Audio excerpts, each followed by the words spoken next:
Hello, everybody, and welcome to another Bristol Festival of Ideas podcast, videocast, whatever you call it. This event is part of the Bristol Festival of Ideas Online, an ongoing series of interviews and conversations where we explore the key issues of our time. I'm Cheryl Morgan, and I'm delighted to have with me today Dr. Finn Mackay of the University of the West of England, who is an expert in gender and stuff. And I thought we should start by introducing ourselves and our connection to the gender thing. So, as I said, I'm Cheryl Morgan.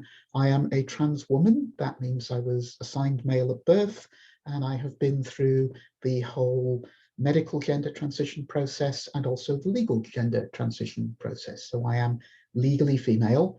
I use she, her pronouns, and also, as part of my day job, I am a trans awareness trainer for organisations such as Diversity Trust and SARI here in Bristol. So my job is to explain trans people to the general public.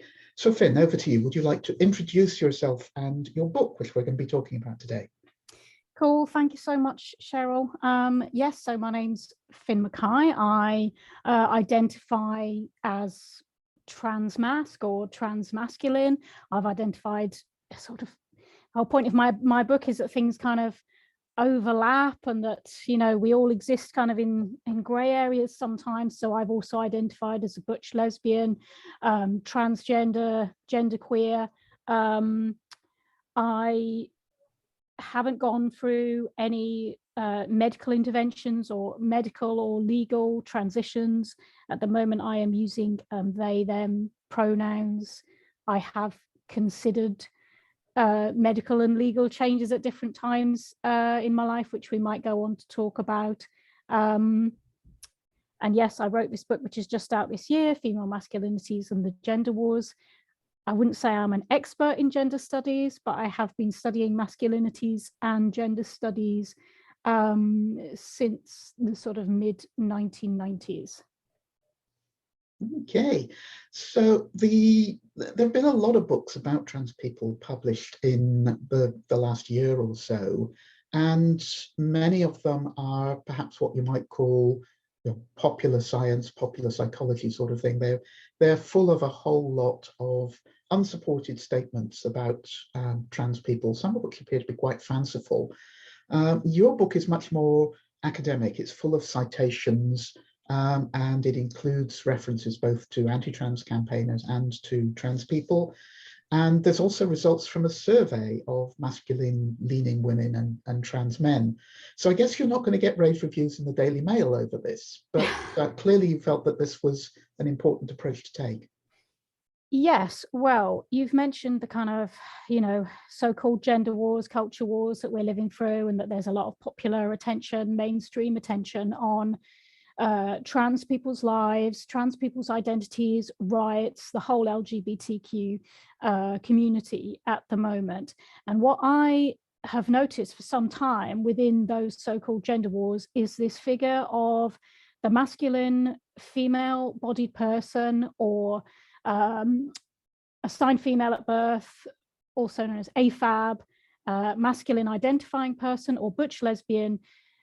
That figure being used in the gender wars as a symbol of how bad or wrong kind of trans rights or progress in trans rights is.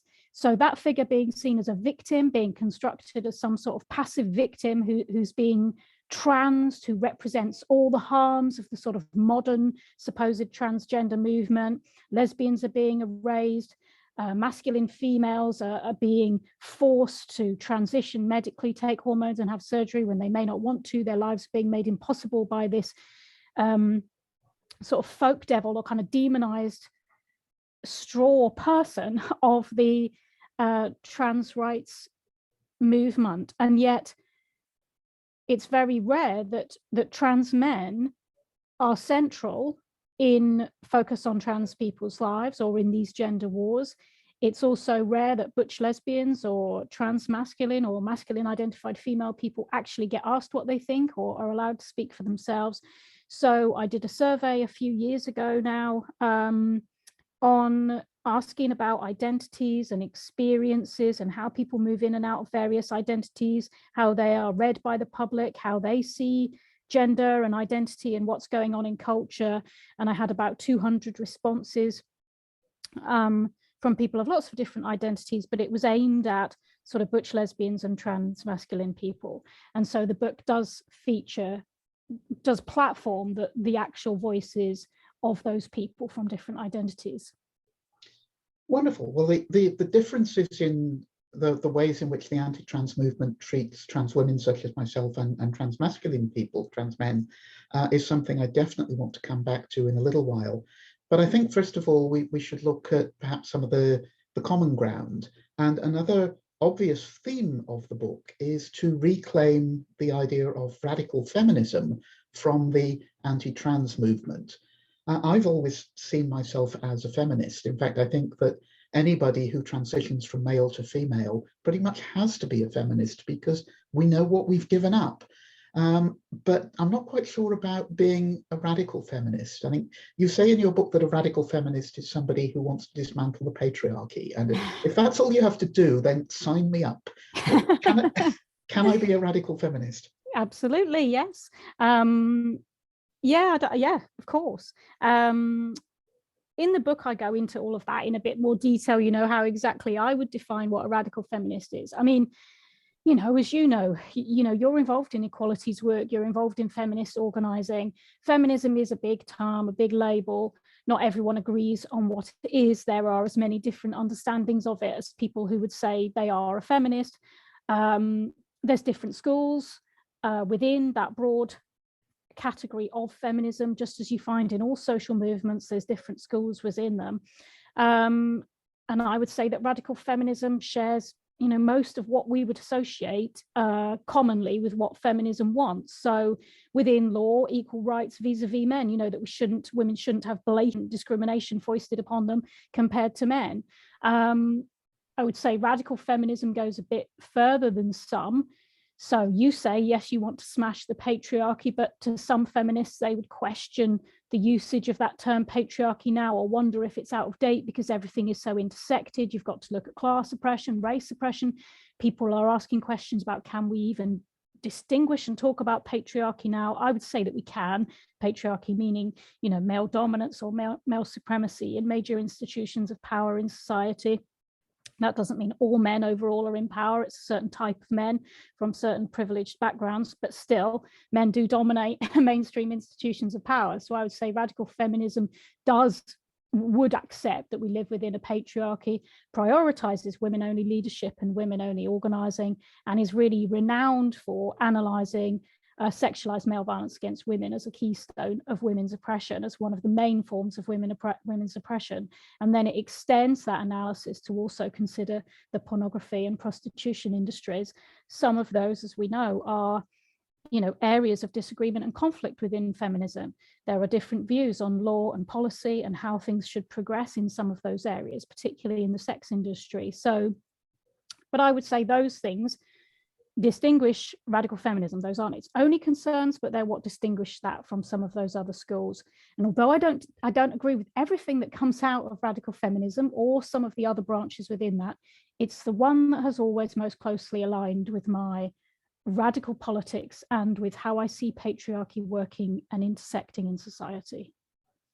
Okay, well, we will definitely come back to the claims of the anti-trans movement to be feminist in some way later in this discussion. And if I have to sign up to dismantling white supremacy and other forms of oppression as well to be a radical feminist, then that's good. We'll do that as well. Absolutely. But I think something else that we should talk about in terms of setting the scene is this issue of sexuality, because there's a lot of confusion, particularly in the mainstream media, between gender identity and sexuality. People assuming that if you transition from male to female, then that means that you must somehow be really a gay man, in scare quotes.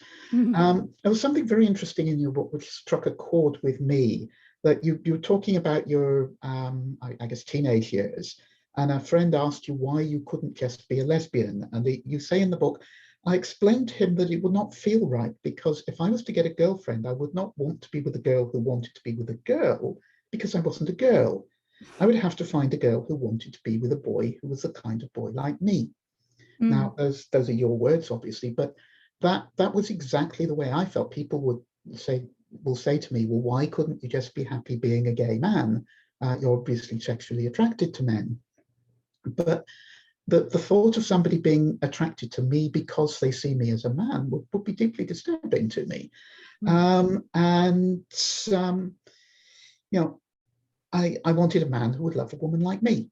So I think there's an area of common understanding there, but we've ended up with very different life paths. I've gone down the whole medical transition route. You haven't. And I'm wondering whether to some extent that's part of the whole sexism thing, that you were able to live much of your life in a relatively masculine fashion, and tomboy as a child and so on. Whereas if I'd done anything like that, my parents would have been horrified, school would have been horrified, my peers would have been horrified. It would have been incredibly difficult for me. Yeah, I mean, absolutely, as you say, because of sexism,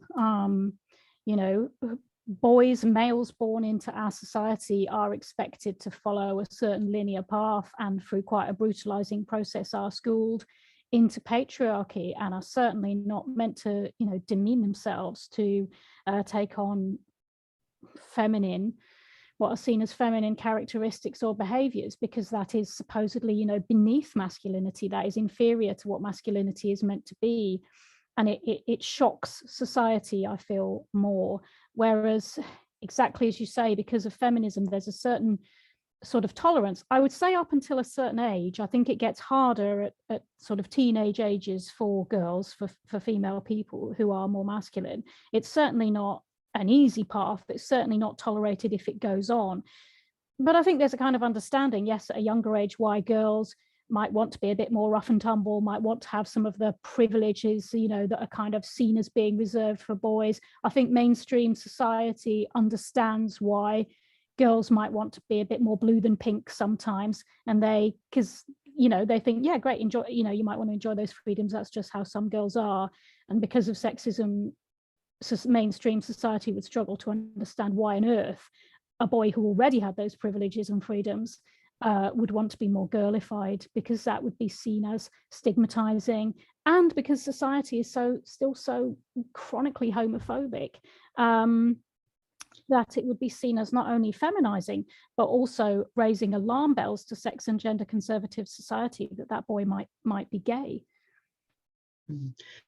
Yeah, and I think it's important to stress, particularly with the consultation on conversion therapy currently going through the government processes, that really sexuality and gender identity are very different things. And just because somebody happens to be trans, that doesn't mean to say that they are really gay or really lesbian or something like that. But that does mean that we need to explore this whole question of gender identity. Now, as far as I'm concerned, I'm a woman, I'm legally a woman. If you took my clothes off, which I'm not going to do here because Bristol Ideas people said no, then you would look at my body and say that is a female body. But what exactly what does being a woman mean? What is this gender thing? Now, when I'm giving courses to people, I tend to break gender down into at least three things. There's gender presentation. What clothes do you wear? How do you style your hair? Do you wear makeup? And so on. Then there's what role you have in society. So do you have sort of men type jobs, which are like engineering or physical strength things, or do you have female type jobs, which are more nurturing and empathetic? Do you like sport? All that sort of stuff. And then finally, there's the question of gender identity, which is who you see yourself as a person. And I think all of those three things can be separate, that you can present yourself in a masculine fashion, but you can do a feminine type job and see yourself as a woman. You can present yourself in a feminine fashion and do feminine type jobs, but see yourself as a man. It's down to individuals. Does that make sense to you? And also the anti-trans campaigners keep saying that gender identity is not a real thing, that it's purely a result of some sort of mental illness. And I hope that you might disagree with that. Yes, I mean, in the book, I sort of explore some of those, as you said, as you pointed out, those key kind of tenets of this anti-trans move, to say that gender identity is a complete fiction, it's made up, that people who have gender dysphoria or a sort of different gender identity should be helped, should receive help and counseling, but that it's not an identity, it's not a real thing.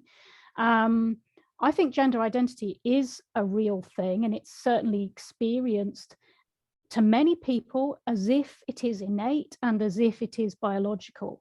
Now, as a sociologist, that's not to say that I think gender identity is biological or is innate or is somehow born in the womb. I don't believe that. And that is an area of common ground that I have with some of the anti-trans spokespeople, although they then go on to say that gender identity is a kind of modern creation of the trans rights movement. It's been made up for that reason, and it's a myth, and it's been sold to schools and brainwashing children. I don't believe any of that.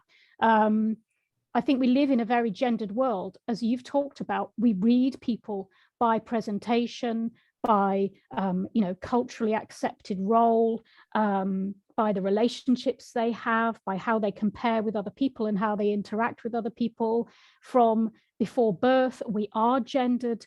I think it would be very odd if children, therefore, who are socialized into a gendered world, didn't get a grasp of what gender is and what gender roles and what gender identity is. And all that gender identity means is that you begin to have a sense of where you fit in to all those things that you've said: roles, presentation, identity. At a certain age, quite young, we're saying maybe 4, 5, and then it goes on as people start to police each other a bit more and become more aware of other people's genders, around 6 or 7. So quite young, children become aware of gender in society and have an idea of where they fit into that. I think it would be very hard to be socialized into such a gendered world and not have your own personal feeling about where you fitted into that. And that, to me, is all gender identity is. It's our own personal feeling about where we fit into all those things. What presentation have you naturally, desired or moved towards? What type of role did you, when you saw yourself in the future, see yourself as being in? How did you want other people to read you? All those things, that's just what gender identity is. It's not some dangerous kind of propaganda. That's all it means. I do think that, as in masculinity and femininity are social constructions. They look different in different parts of the world. They've looked different in this country. If you go back through history, what was considered manly or womanly, all of these things change and they look different over the world. So I don't think it is biological. I think it's something societies have created, for political and economic and structural reasons. And I suppose as a feminist, certainly radical feminism would look towards a world that was less gendered, or certainly not gendered in the binary way that it is now. That's also something that I agree with in terms of the future. I don't think it's going to happen anytime soon. But my understanding of that on an academic level doesn't stop me understanding for myself and for many other people that we do feel very strongly, and that gender identity is a part of one's identity and personality. Yeah, I think a lot of the problem is that people always look at trans people and they say, well, I wouldn't want to change sex or change my gender or whatever. But that, to me, is evidence that these people actually have a strong gender identity. If you don't want to change, you're very happy with where you are. Exactly. The only difference is that my gender identity happened to be different to what I was assigned at birth. Absolutely right. This is what I just don't get at all. Why, if people say they have a problem with gender identity and gender presentation, then why aren't people dealing with, the 99.9% of the majority of society who have recognizable genders? They are either female feminine people or male masculine people, and they are identifiable and readable as that, and all have kind of similar characteristics and presentations within those groups. If you want to take issue with gender, you'd think you'd go to the dominant majority that is gendered, rather than the small minority of trans people. So why? So for some reason, trans people are the only people that aren't allowed to be gendered in an entirely gendered world. Yeah, ironically, of course, that although any historian will tell you that trans people have existed throughout human history, the idea that trans people are somehow suffering from a mental illness was invented in the 1970s as a means of oppressing us. And the explanation that the psychologists came up with was that it was all to do with bad parenting, which of course they blamed on the mothers. So it's really not a very good feminist idea to be pushing forward.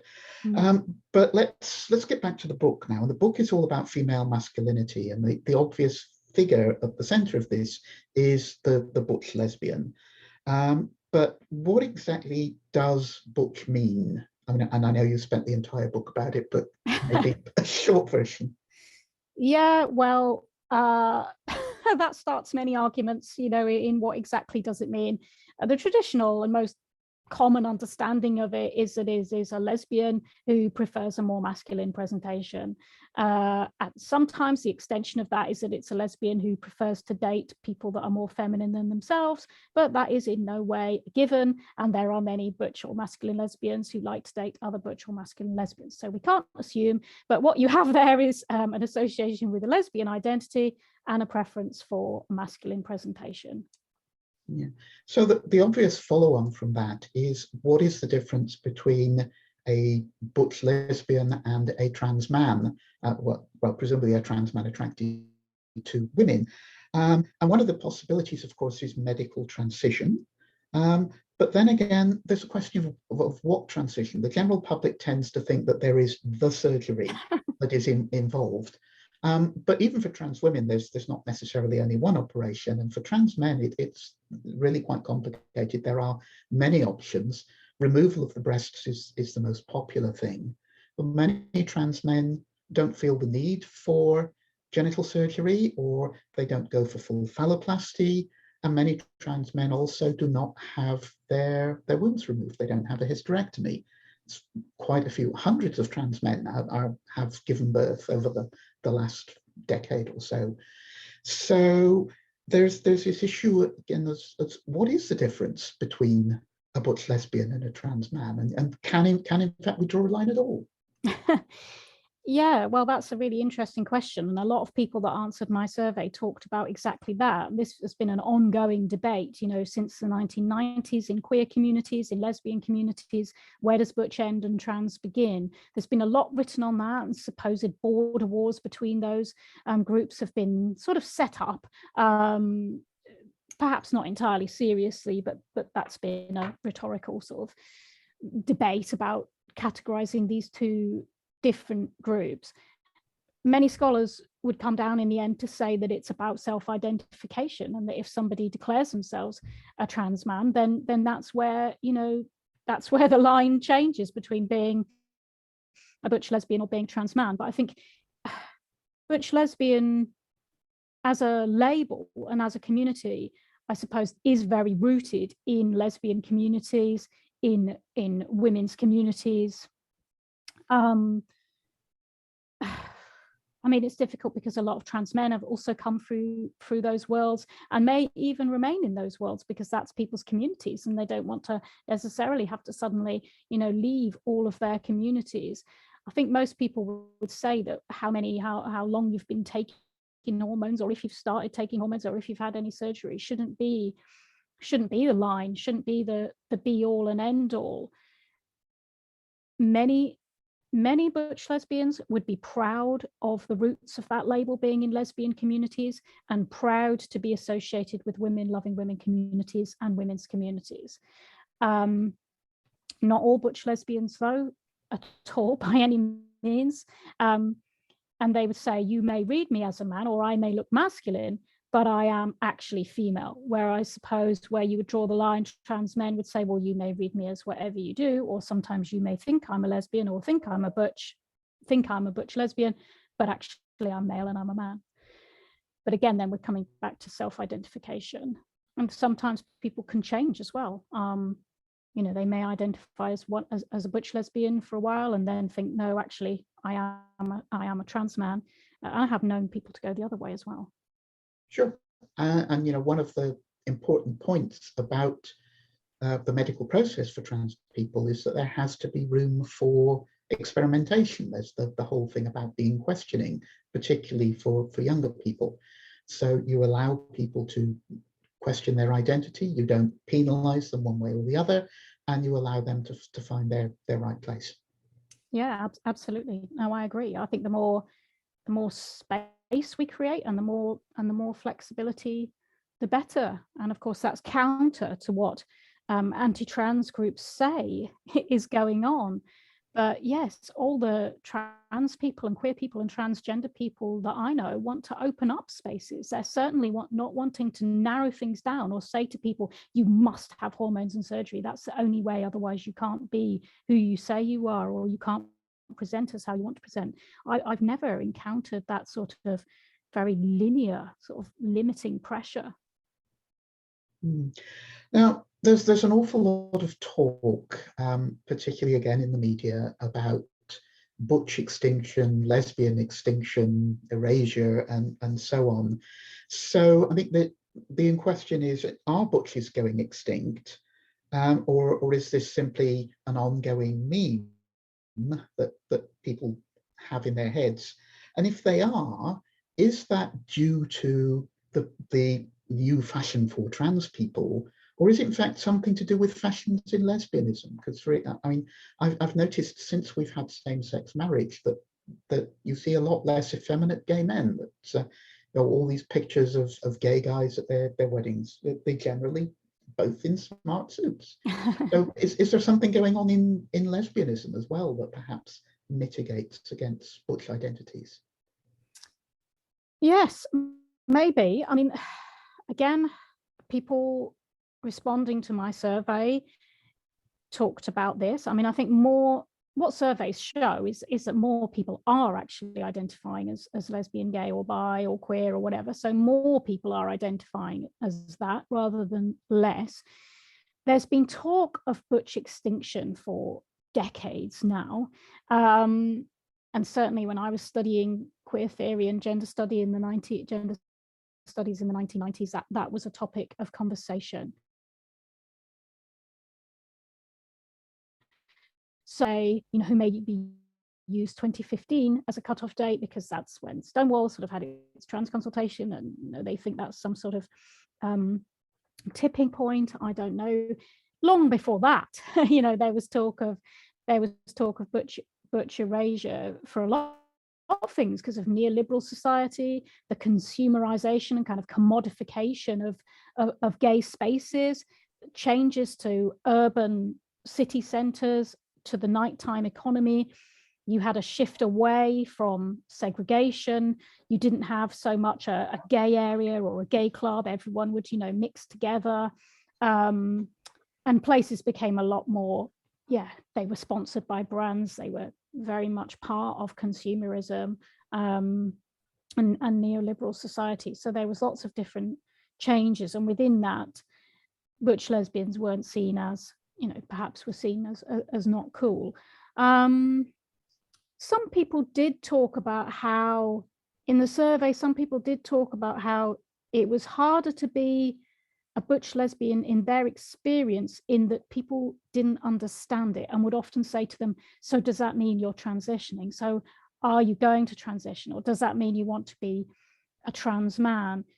And some people did feel a bit sad that with public attention on trans rights and trans lives, people discovering, this new social movement, which is not new, as we know, and has been going on for decades, but mainstream society discovering it, opening a window on it and looking in, means there's more attention on that.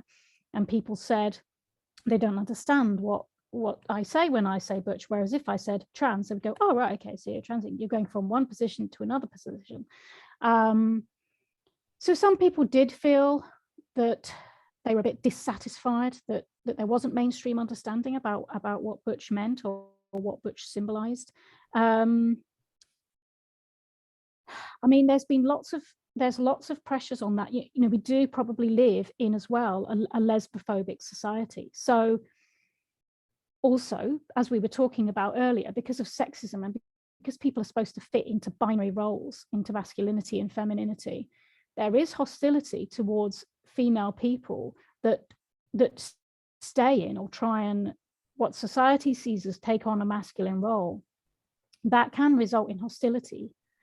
It also becomes this archetypal lesbian, because out there in homophobic society, the classical kind of understanding of a lesbian is that it's a mannish woman who's mannish, and so couldn't get a man anyway because they're kind of too ugly. So they go out with other sort of deluded feminine women who probably aren't proper lesbians, but they are a proper lesbian woman, and is kind of predatory, masculine lesbian. That's the stereotype of it. That's the sort of common understanding.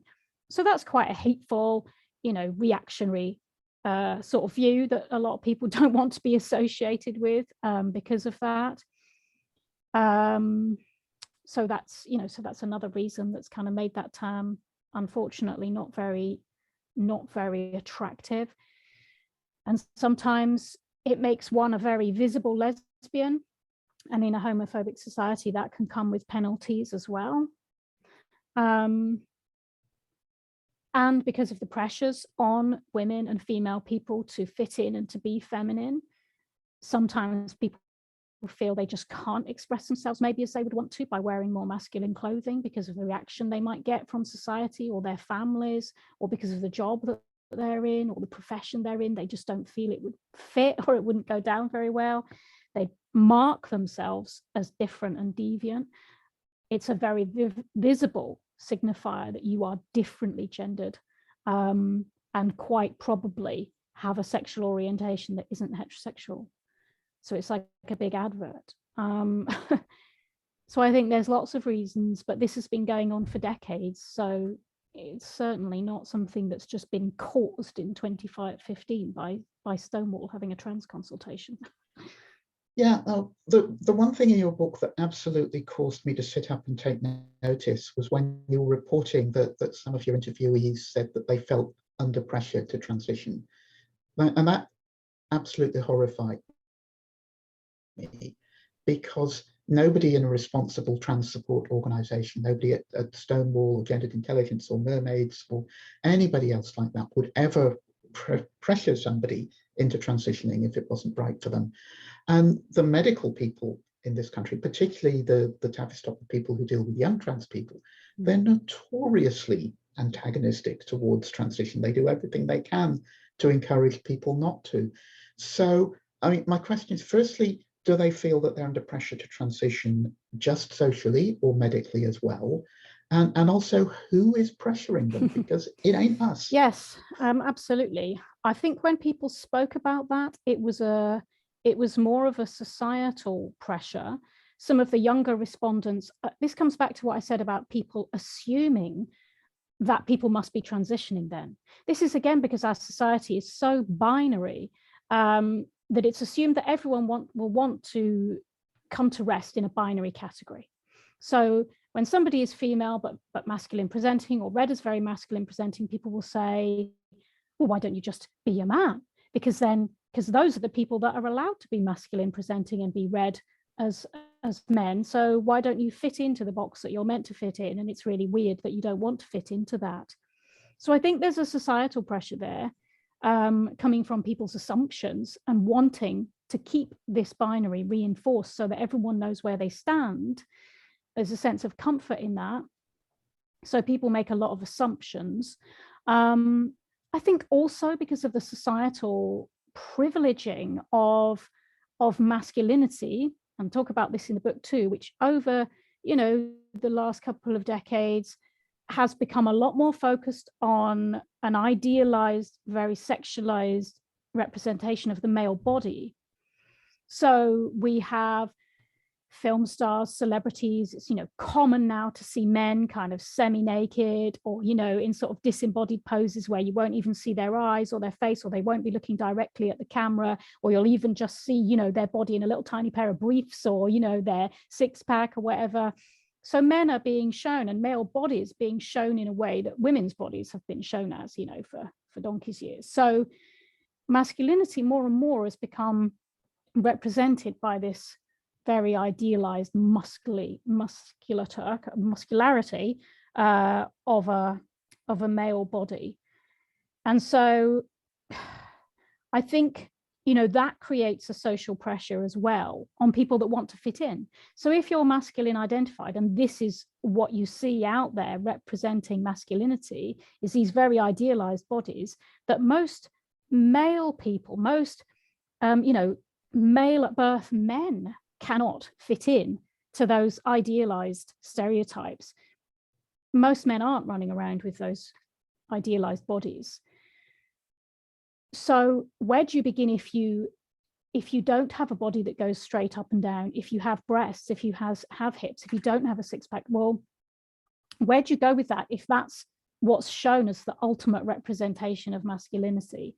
So I think that creates a bit of a pressure in people's heads as well. Well, I want to be masculine, I want to fit into these clothes. When I go to shops, things don't fit me properly, they don't look right on me, I'm meant to look like that. If I want to wear those clothes, I should look like this. And also constantly being assumed to be something. So people constantly reading people as male. You know, sometimes people said in the responses, maybe my life would be easier if I was just what everyone thinks I am, because I'm always having to explain myself. People are always having to then apologize, or, you know, for their mistake.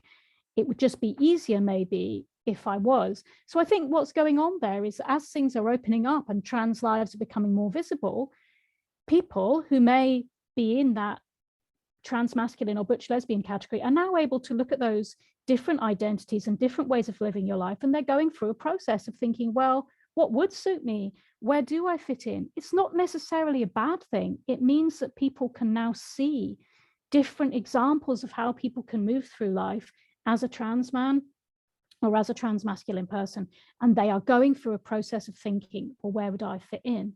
Now, unfortunately, we're all doing this in a sexist and homophobic and transphobic society. So there are struggles, you know, there are challenges and pressures. And as you've said, that's why it's so important that charities, you know, and groups are there, like the youth camps that Gendered Intelligence, you know, runs. I think those expansive, accepting spaces are so important, so that people have room away from the pressure to figure out, well, what do they want actually for them? What do they want their body to look like? What do they want their life to look like, away from some of those social pressures out there in the mainstream? Of course, one of the options that the trans community offers is that you don't have to be a man or a woman. You can be something else instead, with the term non-binary covering a whole load of different ways of not being a man or woman. And hopefully that is a solution for people who are still unsure, or indeed people who do not want to go the whole way.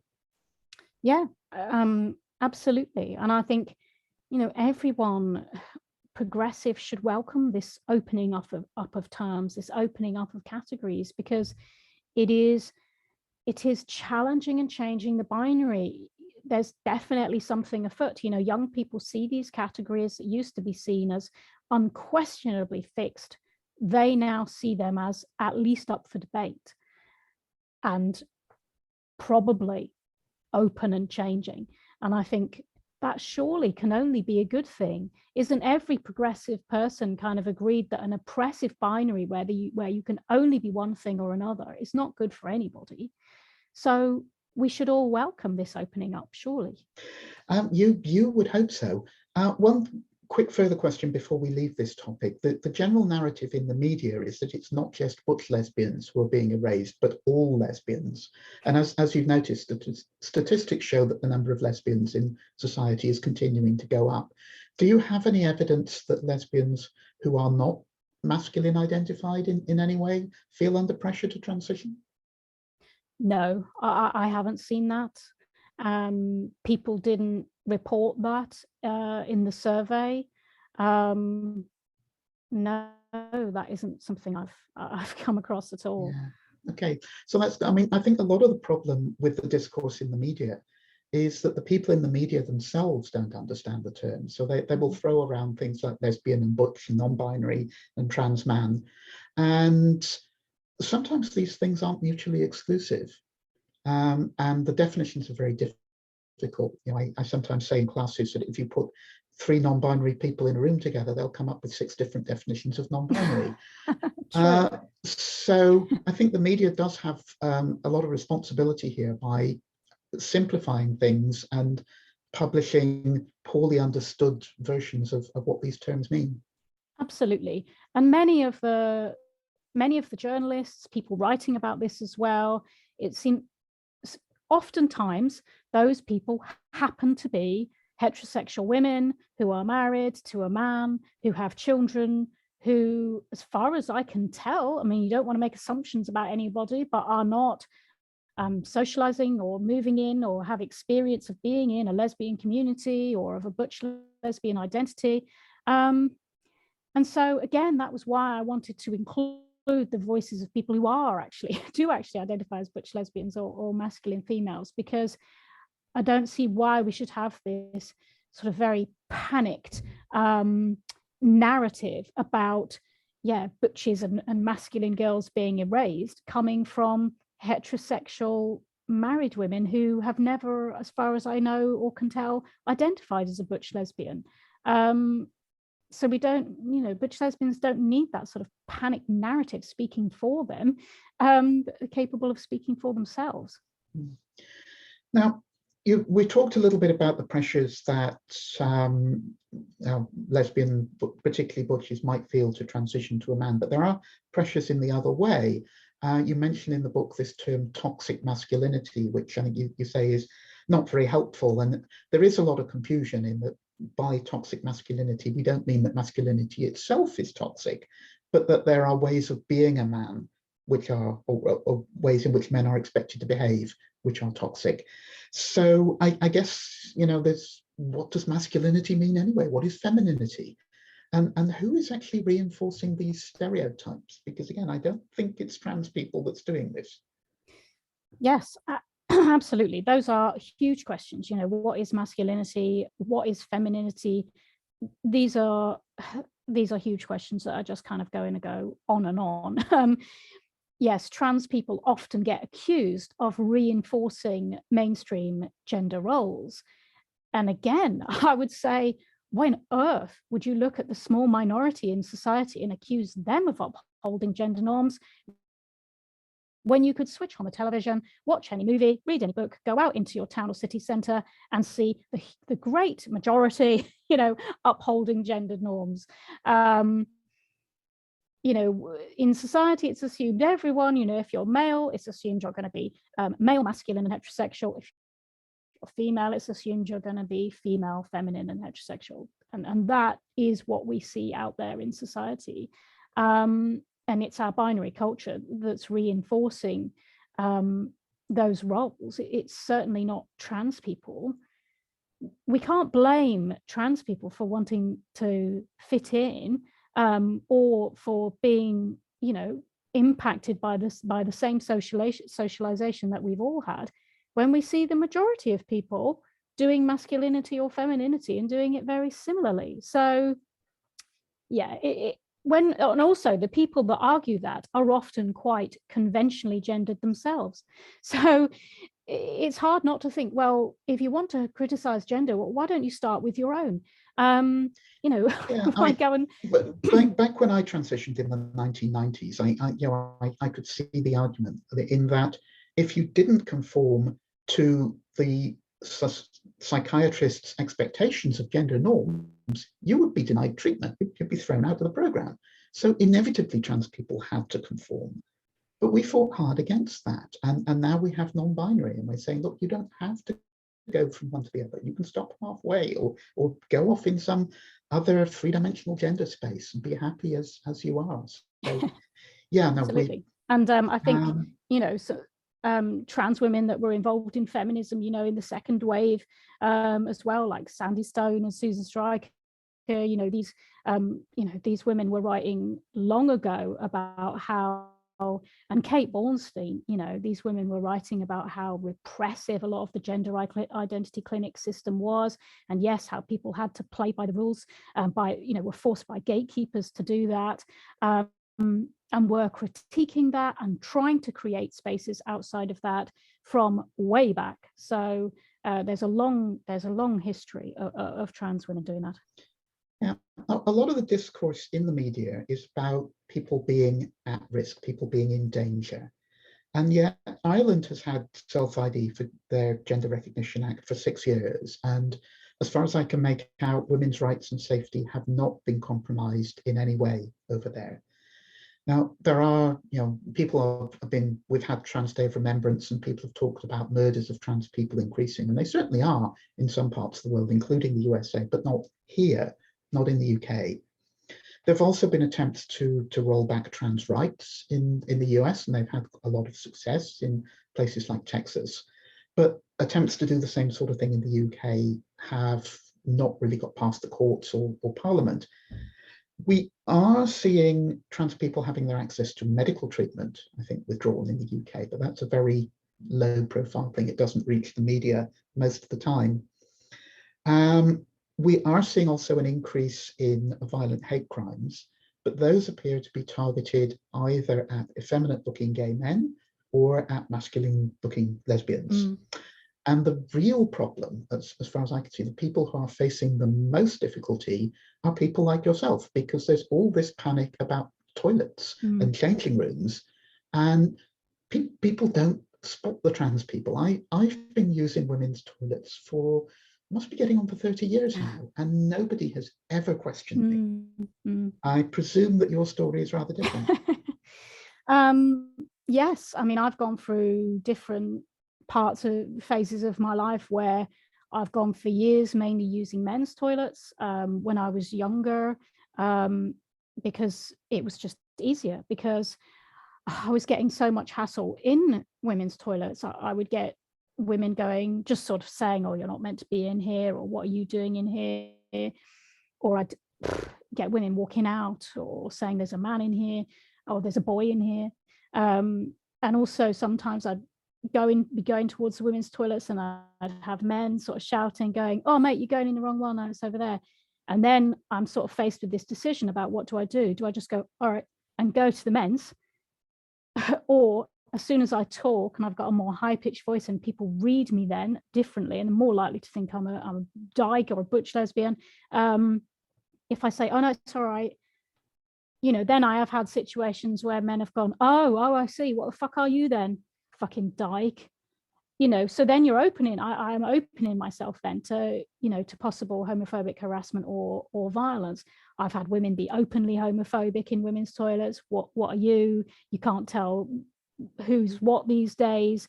I've gone in with my child and had women go, oh look, it's been allowed to breed, what's going on, what's it doing in here, what's that? I've had cues of women not go into the cubicle after me, sort of all whispering and staring at me. And so that's why at different times when I was more routinely being read as a male youth, it was actually a lot easier just to go into the men's toilets, because of homophobia in our society. What I found was that men do not make a lot of eye contact in men's toilets at all, that I could just go in. The most you'd get is a sort of nod as you went in. I'll go in, go to the cubicle, no trouble, and come out again. Of course, then on my mind is the risk of being kind of found out. So it felt risky either way. It just felt like a huge hassle. And if there was ever just cubicles that were just labeled as cubicles, or unisex toilets, I would always choose those, because it was easier. Yeah, it's a fraud. It's become a meme in lesbian communities. It's a running meme. How to go to the toilet, if you're a more masculine lesbian. Do you take a more feminine lesbian with you? Do you talk to a friend really loudly in a voice which will be read as female because it's more high pitched? All these things. Yeah. Yeah, so one of the options that you present in the book as a feminist concept is that we should abolish gender altogether. But you have to ask, well, can we? I mean, is that going to work? Because despite what the anti-trans campaigners say, sex is real and trans people thoroughly believe that. Otherwise, we wouldn't want to change our bodies and things. But there's also, I think, so much of the anti-trans philosophy seems to be bound up in what I describe as complementarianism. That's a Catholic feminist idea that men and women were created differently for a specific part of God's plan or whatever, and that they must remain different. And the anti-trans people will often claim that women can only have rights if they are somehow seen as different. And that doesn't really work for me. I think being seen as different is not a basis for equality. So where exactly should we go from here? I mean, that's a really important point, that a lot of this anti-trans rights rhetoric has come from the Catholic Church, and absolutely has come from that idea of complementarity. You can even trace that, and I do in the book, back to 1995 and to the UN women's conferences, where Catholic organizations and even the Pope, contacted the UN about those conferences to raise concerns about the term gender mainstreaming, thinking that it wasn't just about getting women into jobs and professions they might not have been in, but that it actually meant to mainstream or level out gender. And they were alarmed by that because, exactly as you say, they think gender is equal but different, and that femininity offers certain things and masculinity offers certain things. Now, as a radical feminist, that's essentialist to me, and that's the antithesis of radical feminism. So I have to, therefore, in an idealistic way, think that the ideal would be to move away from gender, certainly as it is constructed now, and imagine how it may look different or be done differently in the future. Now, as I chat sometimes with my friend Del LaGrace Volcano, who is an intersex activist and has been a photographer and documenter of lesbian and queer communities for decades, and me and Del always sort of say, yes, it's an ideal, it's an aspirational target. We should have a post-gender society, definitely, but probably not in our lifetimes, which is good, because we don't have to get rid of all our nice suits and lovely masculine clothes that we have in a sort of selfish way. I mean that slightly tongue-in-cheek. When people ask what would this world look like, I always think of the book Woman on the Edge of Time by Marge Piercy, which you'll know because you're a sci-fi fan. And in that book, there is a vision of a parallel universe where it's very progressive, it's very egalitarian. You can't really tell people's sexed bodies or genitalia. People raise children communally. Sometimes people like flamboyant clothes, flamboyant jewelry, different colors. They have their hairs in different styles. Some people just like plain things. And the difference there is that it's just as likely to be a male-bodied person that likes flamboyant things and jewelry as it is to be a female-bodied person. And I suppose that gives us a kind of idea of how you could still have expression and adornment and all these things, but it might not necessarily look like the very rigid binary way that gender looks at the moment. But that's going to be a long time coming. I don't think people can even imagine what that might look like.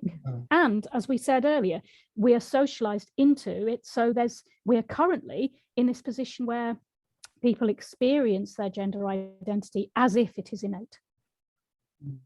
No, I mean, I think you're right that a gender-free world is a very long way off. And what most trans people in the UK are hoping at the moment is that we will at least reach a world where we are no longer the targets of an ongoing hate campaign in the mainstream media. And I find it quite worrying that there are threats of trans rights being rolled back, and that everybody is being forced into 1950s stereotypical gender binary roles. That seems to me the very antithesis of feminism. I completely agree.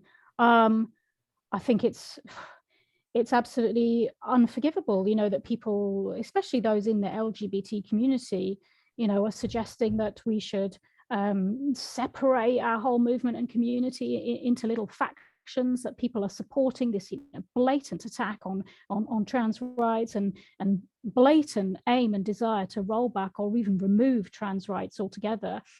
And we're in a very chaotic time at the moment, geopolitically, economically. And in those times, people are even more attracted to what they see as stable positions and camps and borders that they want to set up, unfortunately. I think that's why the Conservative government has been so successful in scapegoating and whipping up these very culture wars, because we're in such a fractious time. And rather than identifying that the government itself has caused the fractures, they scapegoat other things and say, oh, those things are to blame for why you feel so fractured. And sadly, a lot of people are quite sex and gender conservative. They feel that they want to be allowed to kind of point and laugh at people they think are weirdos, and they think it's some sort of infringement on their, human rights and civil liberties if they are not allowed to point and laugh at people they think are weirdos. And sometimes I just want to go up to those people and sort of give them a bit of a shake and go, well, the trouble with that is tomorrow you could be the weirdo. Like, you do realize that, especially if you're in the LGBT community and you're supporting this attack on trans rights, well, those other letters are just a bit further back in the queue. But look at what's happening in Europe and the US. We're seeing an attack on LGBT communities in general. There is a backlash to LGBT rights in general. People are using trans people to spearhead that attack, and they're trying to buy off lots of communities and use trans rights, as we know, as a wedge issue to try and separate the movement more broadly in a very sex and gender conservative way, in a reactionary way. And ultimately, some of those groups, especially if you look at the religious right in the US and how they're collaborating with organizations here in the UK as well, exactly as you've said, their image of what gender looks like is Gilead. We're on a fast train to Gilead if we go along with those sex and gender conservative ideas. They are no friend to feminists. They're no friend to women or to any minority groups at all. Well, I guess we'll just have to band together and stand up for feminism in that way. And thank you so much for writing such a fascinating book, Finn. Oh, thank you. Thanks, Cheryl. It's a pleasure. If anybody's interested in getting hold of the book, there will be links to buy on the Bristol Festival of Ideas website. So do check that out, folks. I thoroughly recommend it. Thank you, Cheryl, and thank you to Bristol Festival of Ideas. Bye-bye, everyone.